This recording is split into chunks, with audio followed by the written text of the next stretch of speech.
keaktifan dan keseriusan jamaah mengikuti aktivitas penyelenggara dakwah, maka semakin bertambah pula peningkatan pengetahuan ajaran Islam yang ada. Adapun semboyan hidup beliau narasumber yang ini adalah berani hidup, tak takut mati. Takut mati janganlah hidup, takut hidup mati saja. Nah, adapun masalah yang tadi yang ramai di perumahan Taman Cikande, biasanya masalah pembagian. Langsung to the point aja. Masalah pembagian, sebagian ulama, ada ulama memang satu ulama mujtahid mazhab dari kalangan Syafi'iyah yang mayoritas oleh masyarakat kita dianut, boleh dibagikan kepada non muslim dengan catatan kafir dhimmi.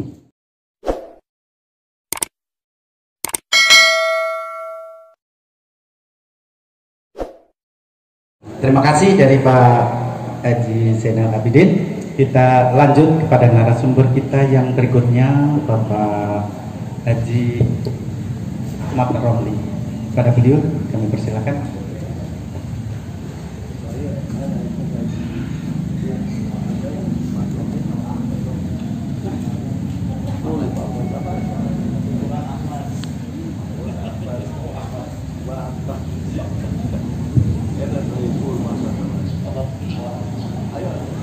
Assalamualaikum warahmatullahi wabarakatuh.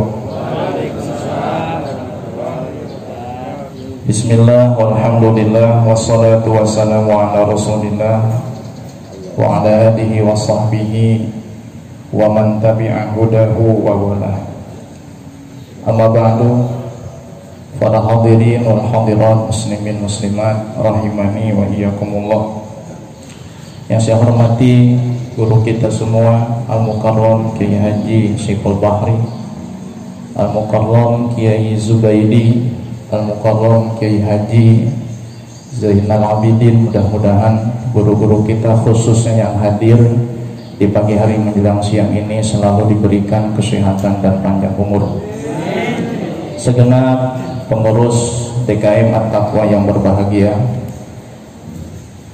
ikhtisaran lil kalam karena waktunya sangat singkat 10 menit, jadi saya langsung to the point saja. Pertama, masailul udhiyah, masalah tentang kurban atau udhiyah. Yang pertama mengenai hukum udhiyah, ini adalah sunnah muakkadah. Sebagaimana dikatakan di dalam hadis riwayat Imam Tirmidzi, Rasul bersabda, umirtu bin nahri wa huwa sunnatun lakum.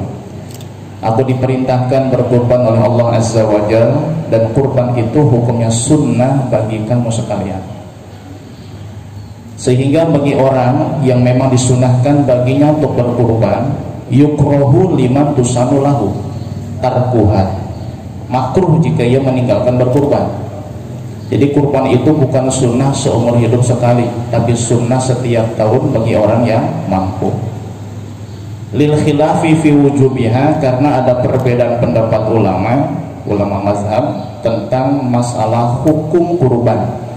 Di dalam mazhab Hambali, kurban itu hukumnya adalah wajib. Nah, kurban bisa menjadi wajib di dalam mazhab Syafi'i, wala tajibu illa bin nadri, apabila dinazarkan. Ini pendapat tersebut saya kutip di dalam kitab Busrul Karim halaman 695. Nah, kurban itu sendiri pun yang hukum asal adalah sunnah muakkadah ainiyah, ya, bagi individu muslim yang mampu. Tapi jika melihat dalam status satu keluarga, maka hukum kurban itu menjadi sunnah kifayah.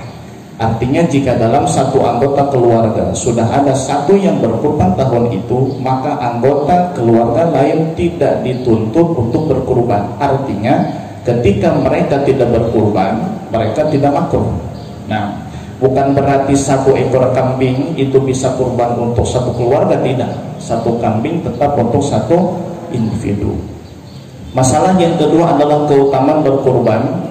Sebuah hadis diriwayatkan dari Nabi Shallallahu Alaihi Wasallam. Memang hadisnya dhaif, tapi di dalam fadilah beramal bisa diamalkan. Nabi bersabda, ma'amila ibnu adama yauman nahri min amalin ahabbu ilallahi min iraqatidam. Tidak ada amalan yang paling Allah cintai dilakukan oleh hamba di hari raya Idul Kurban kecuali dari kurban itu sendiri. Kemudian masalah yang ketiga adalah i'ta'u lahmil udhiyati li sahibiha wa aqaribiha wal fuqara.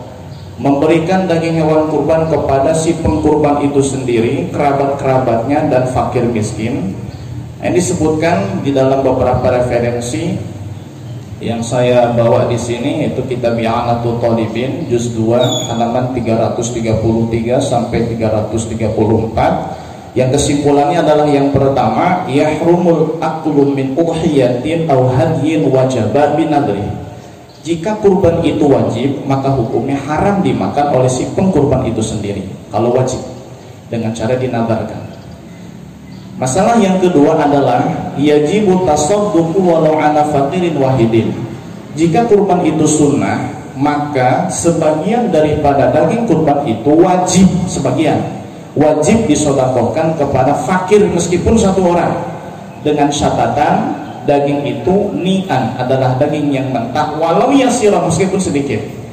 Nah kalau seandainya itu kurban wajib disedekahkan semuanya. Nah seandainya itu kurban sunnah, wal afdalu tasadduqu bikulli. Nah kalau itu kurbannya kurban sunnah, maka lebih utama disedekahkan semua. Tapi si pengkurban sunnah memakan sebagian daripada daging hewan kurban itu sendiri. Nah, cara pembagiannya itu ada 3 macam ya. Saya sebutkan salah satunya saja dalam kitab yang saya sebutkan tadi, sunnah an yajma'a bainal akli wa tasadduqi wal ihda. Si pengkurban itu sunnah menggabungkan ya. Pertama dia makan, kemudian yang kedua tasadduq, sedekahkan kepada fakir miskin, yang ketiga ihda. Tidak itu dihadiahkan kepada orang-orang kaya. Artinya orang kaya pun boleh menerima daging hewan kurban, dengan catatan harus beragama Islam.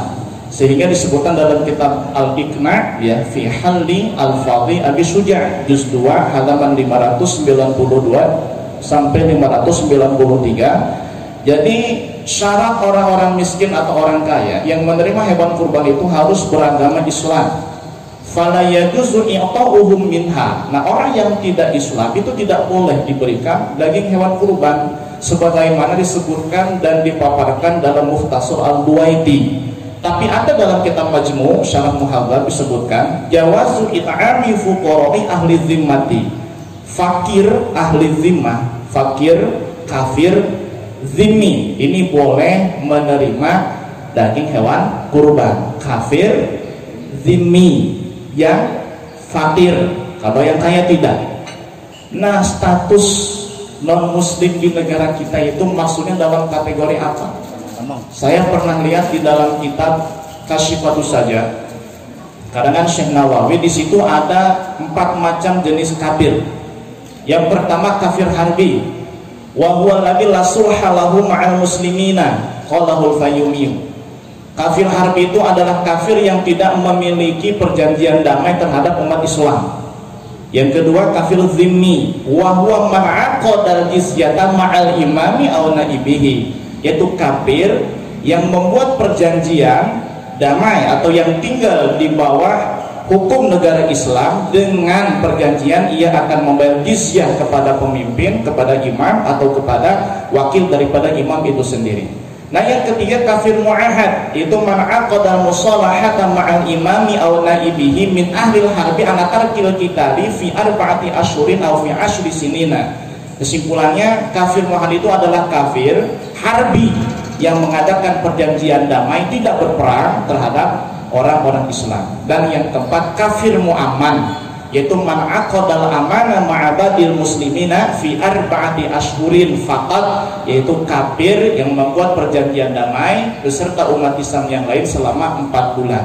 Nah melihat kriteria 4 kafir tersebut, ternyata di Indonesia tidak masuk satupun dalam kriteria kafir yang 4 itu. Disebut harbi, ya tidak memerangi kita. Disebut dhimmi, tidak bayar jizyah. Kalau pajak kan kita juga bayar pajak, jadi pajak itu bukan jizyah. disebut mu'ahad juga bukan, mu'aman juga bukan. Nah ini di dalam kitab Kasyifatu saja. Sehingga wajar ketika beberapa pekan yang lalu ada organisasi ya NU kalau tidak salah, itu menyebut bahwa dalam status warga negara non muslim itu tidak disebut kafir. Bukan berarti kafir itu tidak, tetap dia kafir dalam akidah, tapi dalam status warga negara tidak termasuk dalam kategori kafir yang 4 ini. Berarti meskipun melakukan atau kita mengambil pendapat yang lemah sekalipun, ternyata tidak termasuk kafir yang ada di Indonesia kriteria kafir zimmi. Itu kesimpulannya. Masih ada waktu? Sedikit lagi. 3 menit lagi. Kemudian masalah yang kelima ya, selanjutnya masalah arisan ya. Sebelum kita berbicara masalah kurban arisan, hukum arisan itu apa disebutkan dalam kitab apa di sini saya sebutkan di dalam kitab Hasyiah Al-Qalyubi ya, disebutkan al-jum'atul masyhuratu bainan nisa'i bi an takhudha mar'atun min kulli wahidatin min jama'atin minhunna qabran mu'ayyanan fi kulli jum'atin aw syahrin wa tadfa'ahu li wahidatin ba'da wahidatin ila akhirihina jaizatun. Dulu ya, tiap hari Jumat ibu-ibu itu kumpul. Kemudian salah satu daripada ibu-ibu itu ya mengambil ya iuran dari ibu-ibu yang kumpul, dan hasil daripada iuran itu diberikan kepada salah satu yang ada di antara mereka, dan setiap Jumat seperti itu. Nanti giliran berikutnya siapa yang dapat bagian. Nah itu hukumnya adalah boleh. Jadi hukum dasar arisan itu adalah boleh. Nah bagaimana kalau arisan dalam masalah berkurban? Kurban itu sendiri kan tidak wajib sunnah, dan kurban itu sunnah bagi orang yang mampu. Sehingga kita tidak dianjurkan untuk membebankan diri kita, memaksakan diri kita menabung dalam berkurban.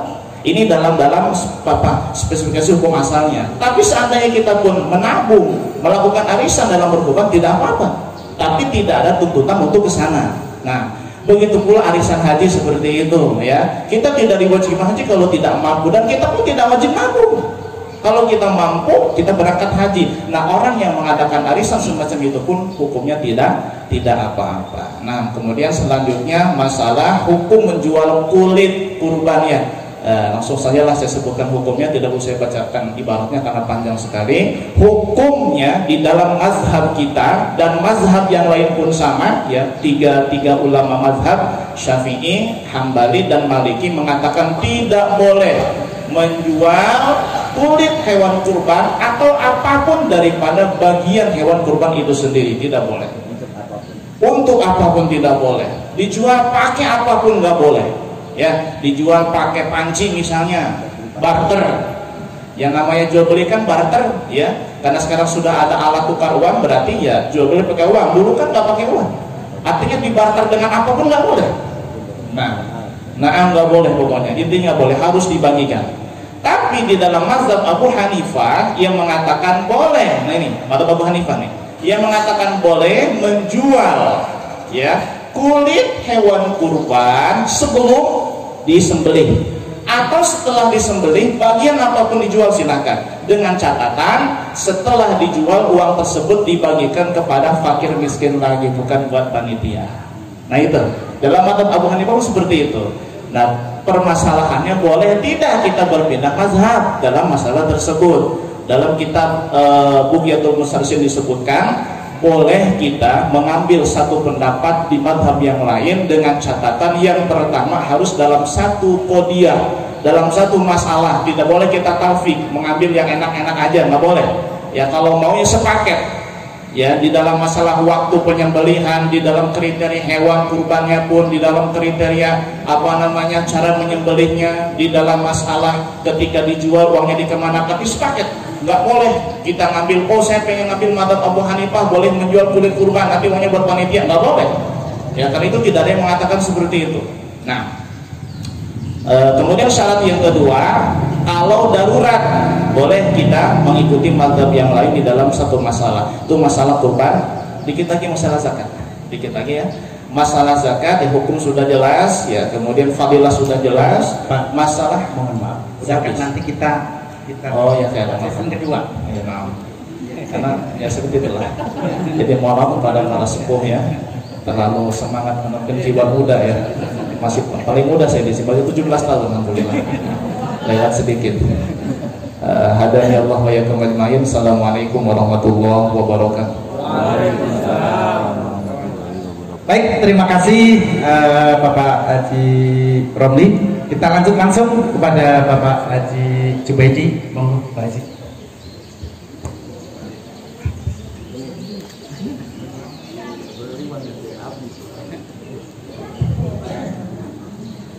Assalamualaikum warahmatullahi wabarakatuh.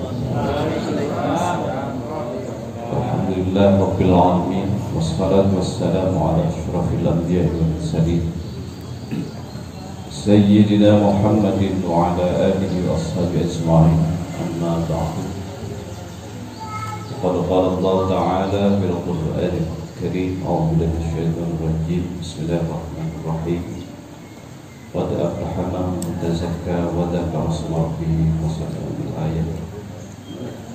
Al-Mukarramun, para alim ulama, para asatiz bil khusus Kanda Haji Syekhul Adinda Haji Romli dan rekan kita Ustaz Jainal, Ketua DKM, hadirin sekalian, bapak-bapak, ibu-ibu yang saya hormati dan semoga dimuliakan oleh Allah Subhanahu wa taala. Puji syukur kita panjatkan kehadirat Allah, salat salam semoga dilimpahkan kepada Nabi kita Muhammad sallallahu alaihi wasallam beserta keluarganya, para sahabatnya, para tabi'in dan tabi'in tabi'in serta umatnya. Para ikhwan yang dimuliakan oleh Allah Subhanahu wa taala, di dalam Al-Quran Allah merintahkan kita supaya untuk membayar zakat, aqimus shalah wa atuz zakat, dirikan sholat dan bayar zakat. Kaitannya dengan zakat fitrah, Allah Subhanahu wa taala, saya potong Pak Kiai, kurban dulu. Jadi zakat nanti season bukan beres.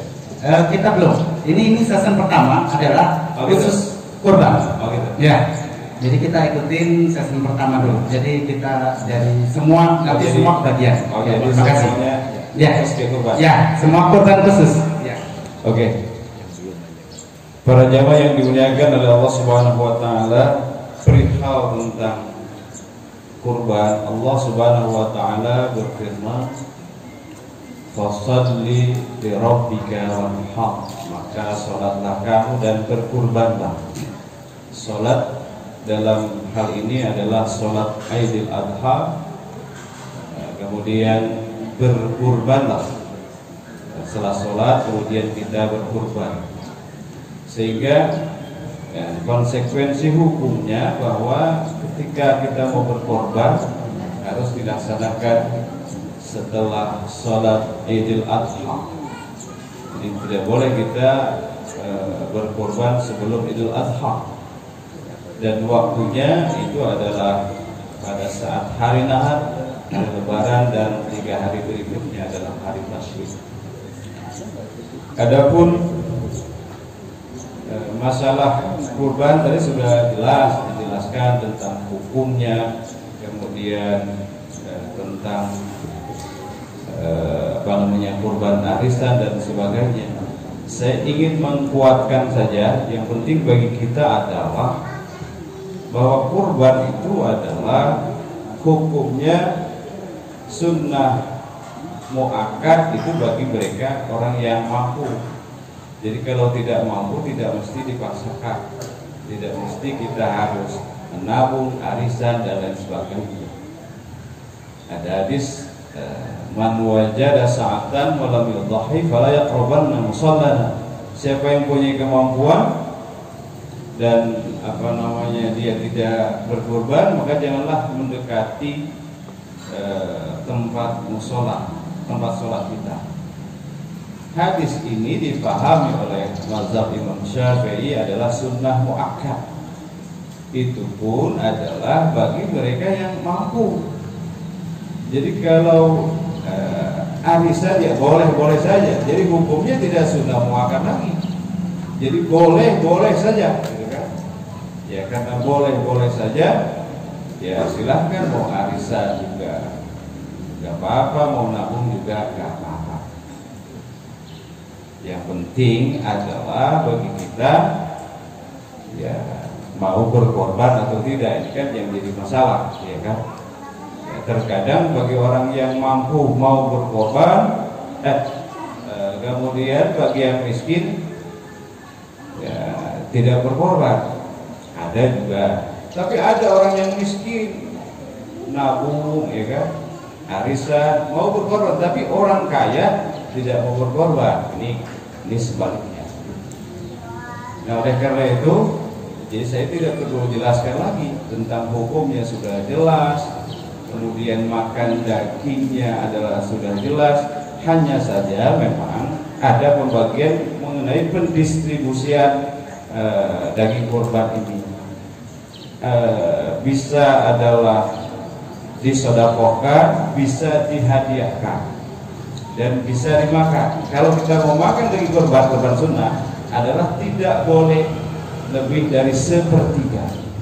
Nah, kemudian sedekahkan sepertiga, dihadiahkan sepertiga, dimakan sepertiga, disedekahkan sepertiga, kemudian dihadiahkan sepertiga. Saya kira itu saja dari saya. Mudah-mudahan bermanfaat. Assalamualaikum warahmatullahi wabarakatuh. Waalaikumsalam warahmatullahi wabarakatuh. Sebenarnya waktu masih 4 menit. Tidak apa-apa ya. Kita lanjutkan Pak Haji Saiful Bari. Monggo Pak Haji.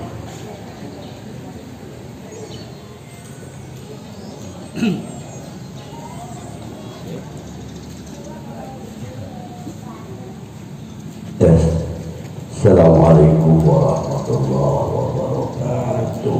Waalaikumsalam. Alhamdulillahirabbil alamin.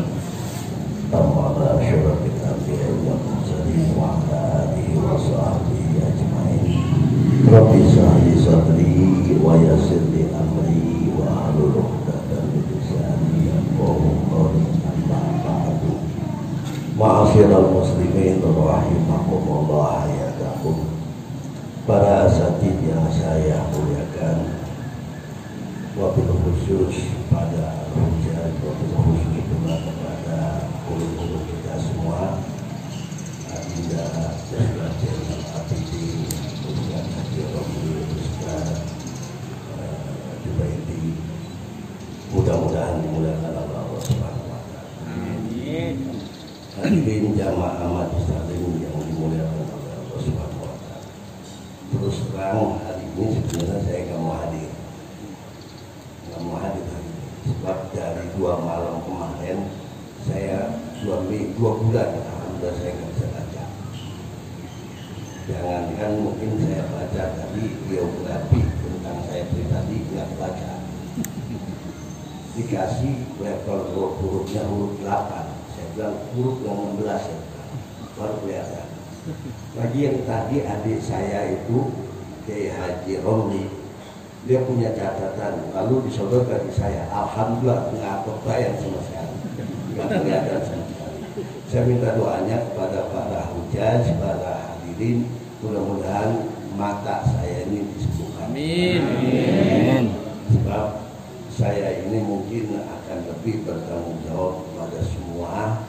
Satu, di majlis taklim ini, di masjid ini alhamdulillah saya udah gak pernah hadir. Kenapa? Ya saya percuma, karena dulu pernah saya coba, saya khutbah di Sari Roti, Abu Sari. Alhamdulillah itu dari awal saya baca naik lagi ke atas, dari awal baca naik lagi ke atas. Itu teks khutbah, akhirnya saya hafal semua. Alhamdulillah urutan khutbah saya hafal semua. Jadi hari ini alhamdulillah adik-adikku semua ini yang tadi mengatakan itu sudah cukup lengkap. Cuma satu yang jadi masalah, itu akan batal semua perkara itu kalau memang perkara yang pertama ini tidak dilaksanakan, yaitu perkara niat.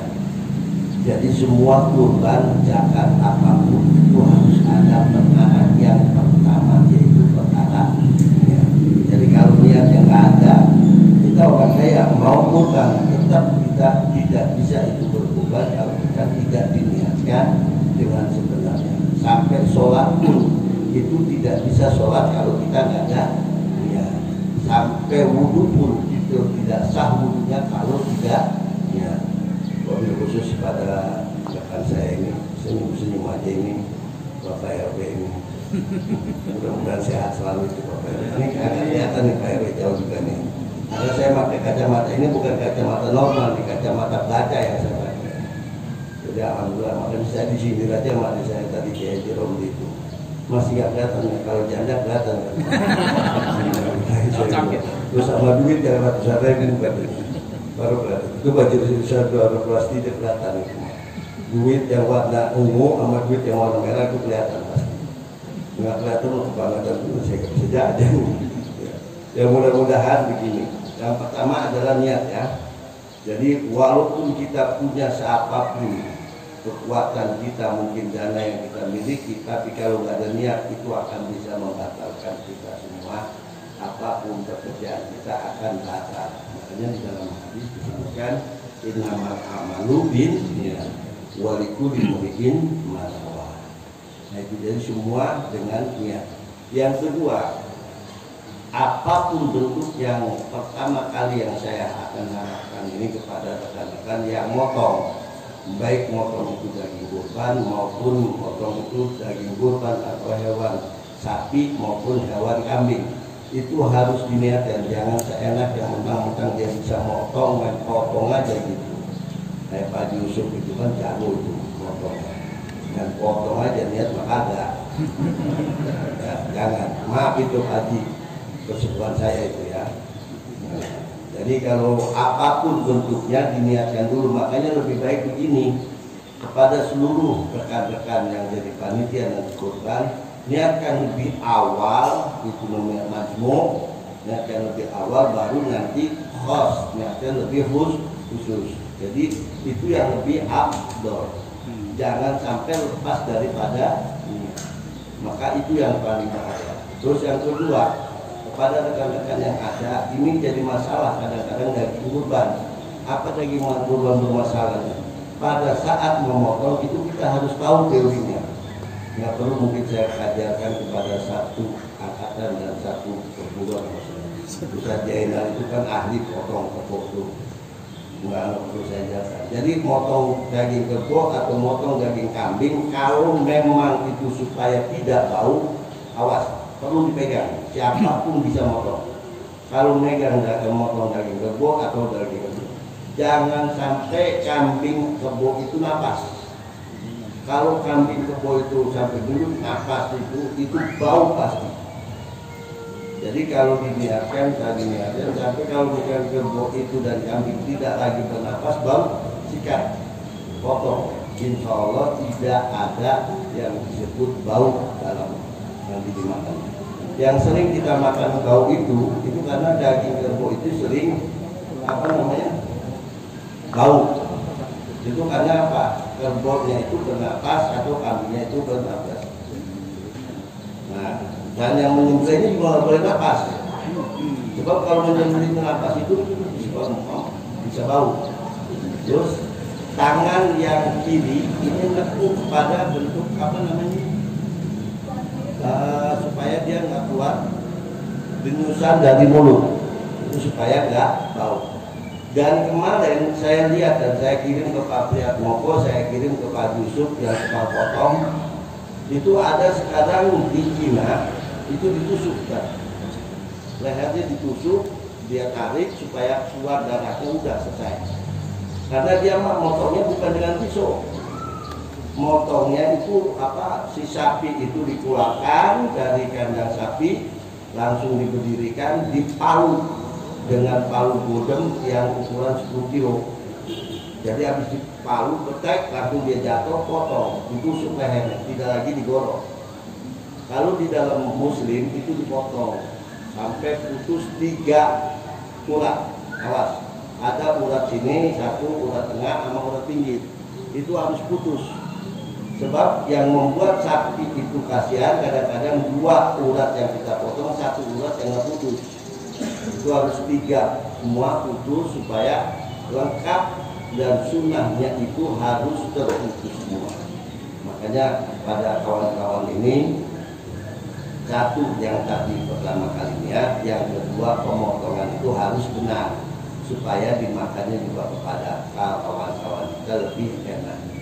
Mungkin yang saya terangkan ini moderator, mohon maaf saya menggunakan yang terlalu panjang ya Pak, karena mungkin tadi yang ini dalam lebih lengkapnya lagi nanti kalau pengen tahu kitab dari kitab zakat dan kitab kurban itu saya baca tadi, anak saya yang bacain tapi saya cuma dengerin doang karena saya nggak bisa baca. Itu ada di kitab Bidayatul Mujtahid. Ada satu lagi yang disodorkan, kitabnya tebal, itu dari Dr. Kordowi Yusuf. Itu baca, itu lengkap semua ada, baik itu tentang zakat, baik itu tentang pembagian terhadap orang muslim, dan pembagian terhadap orang non muslim itu diharamkan, nggak boleh sama sekali. Ini di dalam surat Al-Mumtahanah ayat 9, itu nggak boleh dibagikan kepada orang non muslim, apapun bentuknya jangan sampai dibagi. Betul kata Ustaz Zainal Abidin itu terhadap Abidin, tapi kata Ustaz Kiai Haji Romli itu di Indonesia ini nggak ada yang disebut kafir dimi, nggak ada. Makanya semuanya ini nggak ada yang disebut kafir dimi yang seperti zaman Nabi Muhammad. Ini nggak ada.